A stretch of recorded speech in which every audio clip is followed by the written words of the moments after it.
Nggak cerita, kembali mundur lagi. Saya kalau di tengah-tengah keluarga saya di Madura itu, saudara saya kan ustadz kan gitu. Saudara saya bilang pada waktu itu saya mau sholat, jangankan sholat, wudhu aja saya sudah haram gitu kan. Bismillahirrahmanirrahim. Assalamualaikum warahmatullahi wabarakatuh. Sahabat-sahabat, sobat Bang Zuma, semoga selalu dalam lindungan Allah Subhanahu wa Ta'ala dan selalu mendapatkan rahmat dari Allah Subhanahu wa Ta'ala. Baik sahabat-sahabat semuanya, baru saja kita melihat cuplikan seorang wanita mengaku orang Madura ya, mengaku dia di Madura. Singkat cerita ini ya, singkatnya saja, percayakah Anda kalau orang ini seorang murtadin? Percayakah Anda? Percayakah Anda orang ini punya darah Madura? Nah, menyebutkan Madura. Madura ini notabene dari logatnya saya sudah kelihatan ya. Mau itu keturunan bapaknya saja atau keturunan ibunya saja, tapi ada darah keturunan Madura itu sangat berbeda sekali logat cara bicaranya. Terus yang notabene Madura ini banyak muslim ya. Jadi kalau dengan mengaku keluarganya muslim, keluarganya guru ngaji dan sebagainya, ini hal-hal yang memang selalu digembar-gemborkan oleh mereka sebagai cara untuk menutup-nutupi banyaknya mu'alaf di akhir-akhir ini. Baik sahabat-sahabat semuanya, nanti kita akan menyimak videonya bagaimana orang ini mengkisahkan, mengaku, memberi kesaksian yang katanya seorang murtadin. Percayakah Anda? Nanti kita simak bersama-sama, ikhwan.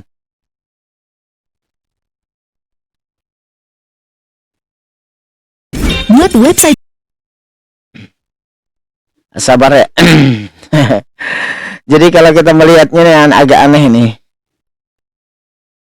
Menentang Tuhan. Nah, di situ kenapa gitu? Saya tiba-tiba saya merasa bahwa saya harus kemana? Semua sudah saya jalanin. Saya merasa seperti itu. Saya walaupun bertato, saya sholat gitu kan. Saya sholat. Walaupun sholat saya bolong-bolong, tapi saya menjalankan itu sholat karena tiangnya agama Islam itu kan sholat gitu. Nah di situ saya sholat ke masjid. Di masjid itu orang tuh coel-coel semua dari kanan kiri tuh coel-coel suruh ngelihat saya karena penuh dengan tato gitu kan. Nah saya merasa karena saya orangnya saya nggak mau ngomongin melihat orang itu langsung mengejas gitu. Jadi saya juga nggak mau dijas gitu kan, nggak mau diomongin gitu. Nah di sini teman-teman ya, kita melihat satu kejanggalan ya. Dia mengatakan di masjid itu banyak orang coel-coel karena dia punya tato ya kan. Sekarang pertanyaannya begini, apakah di dalam masjid seorang muslim itu tidak menutup aurat sehingga tatonya kelihatan? Ya kan? Kalau memang tatonya di muka, ya kan? Sekarang dia nggak punya tato di mukanya. Kalau memang tatonya di lengan, apakah dalam masjid tidak menutup aurat? Ya, nggak akan mungkin seorang muslim masuk ke dalam masjid, seorang muslimah masuk ke dalam masjid itu tidak menutup aurat. Wajib menutup aurat. Seorang muslimah masuk ke masjid. Aneh ini orang yang katanya orang coel katanya orang punya tato kok ini. Masalahnya apa? Orang yang sudah bertobat walaupun punya tato nggak masalah, terkecuali sudah tahu tetap pakai tato. Nah ini, cuman yang jadi masalah di sini dia mengatakan orang coel karena membahas dia memiliki tato. Orang lain bisa melihat dia bertato di dalam masjid. Bagaimana auratnya? Apakah dibuka? Ini kejanggalan. Karena di dalam masjid itu kalau dia pernah muslim, jadi seorang muslim ya, pastinya masuk masjid sudah menutup aurat, terkecuali kalau muka. Nah ini, tapi mukanya nggak ada tato. Ini yang kadang-kadang kejanggalan-kejanggalan seperti ini yang lucu ya teman-teman ya. Akhirnya saya menghindar dan saya sholatlah di rumah. Saya juga ingin kan bareng-bareng di masjid gitu. Nah di situ karena saya merasa oh ya, walaupun saya bertato, saya mau sholat 5 waktu, orang tetap menganggap saya itu orang nggak baik. Gimana caranya saya bisa sholat bareng dengan mereka? Akhirnya saya memutuskan untuk bercadar gitu kan, karena tujuan saya bercadar supaya orang nggak colek-colek lagi. Tapi kalau untuk sholat itu tiang agama saya nggak tinggalkan gitu. Nah singkat cerita kembali mundur lagi, saya kalau di tengah-tengah keluarga saya di Madura itu saudara saya kan ustadz kan gitu. Saudara saya bilang pada waktu itu saya mau sholat, jangankan sholat, wudhu aja saya sudah haram gitu kan. Jadi di situ saya merasa gini, iya kah? Jadi begitu banyaknya saudara saya, orang-orang sekeliling saya mengatakan bahwa saya itu haram gitu kan, najis gitu kan, tatoan muslim gitu kan, namanya Kristen gitu. Pokoknya banyak sekali. Disitulah saya menggambarkan diri saya itu nggak baik gitu, menggambarkan dengan perkataan orang itu nggak baik. Jadi saya menggambarkan dengan tato-tato ini gitu. Nah ini sebenarnya mereka ini berusaha untuk membuat satu framing ya, membungkus suatu fitnah dengan cara-cara menjadi seorang murtadin, dengan cara membuat satu kesaksian supaya berkesan kalau ini bukan framing. Tapi kalau kita melihat di sini ya, ini sebuah framing yang nyata ya. Dia mengatakan kalau dia memakai cadar supaya orang tidak coel-coel lagi kepada dia karena tidak kelihatan tatonya. Nah, orang ya coel-coel ke dia atau orang ini coel-coel ke temennya. Kalau orang coel-coel ke temennya mungkin membicarakan dia ya kan. Tapi kalau coel-coel ke dia di dalam masjid, coel-coel ini. Nah, mungkin jemaah ibu-ibu ya. Tapi hal ini ada lagi kejanggalan ya. Ada seorang ustadz yang katanya kamu najis, kamu haram ya pakai tato. Nah, pastinya seorang ustadz itu berkata seperti itu ada penjelasan, bukan bukan menajiskan, mengharamkan. Ada banyak kok umat Islam ini yang bertobat dari sebelumnya itu punya tato. Nggak masalah, karena kalau memang tato itu sudah tato paten ya, tato paten, nah kalau nanti dihapuskan akan merusak badan, itu dibiarkan tetap berwudu. Yang penting memang taubat, sudah terlanjur itu. Nah jadi ini memang membuat satu framing untuk menyudutkan, mendiskreditkan seorang ustadz di Madura yang tujuannya orang-orang Kristen itu supaya tergiring dengan narasi dia, menganggap negatif seorang ustadz kalau ya kan orang punya tato, orang punya kekurangan.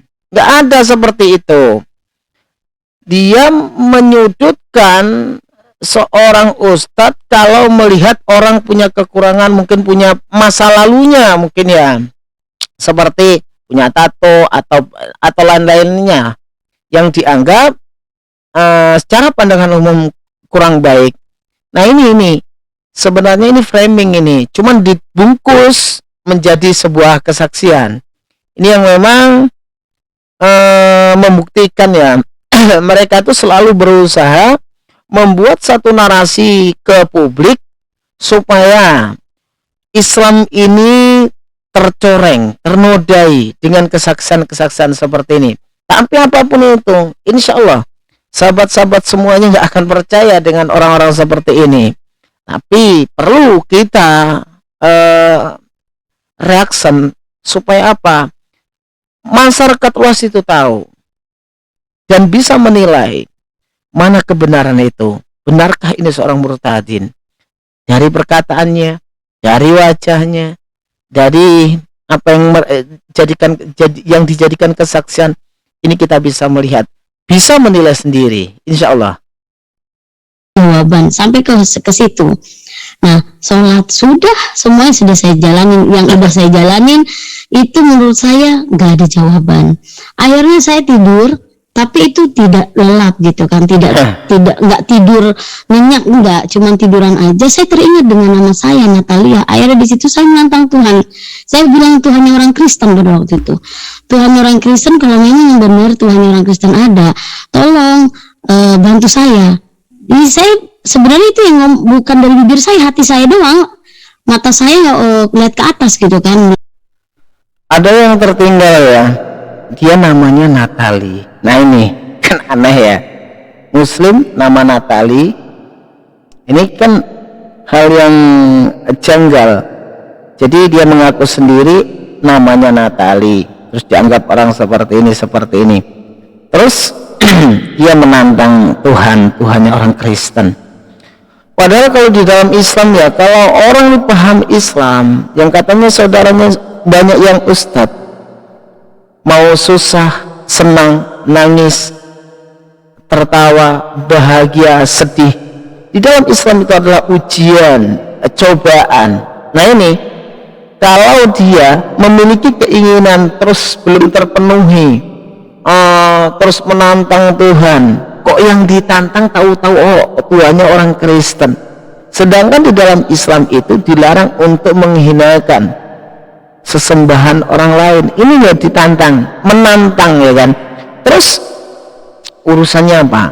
Coba, dia menantang Tuhannya orang Kristen. Ini menantang, padahal kalau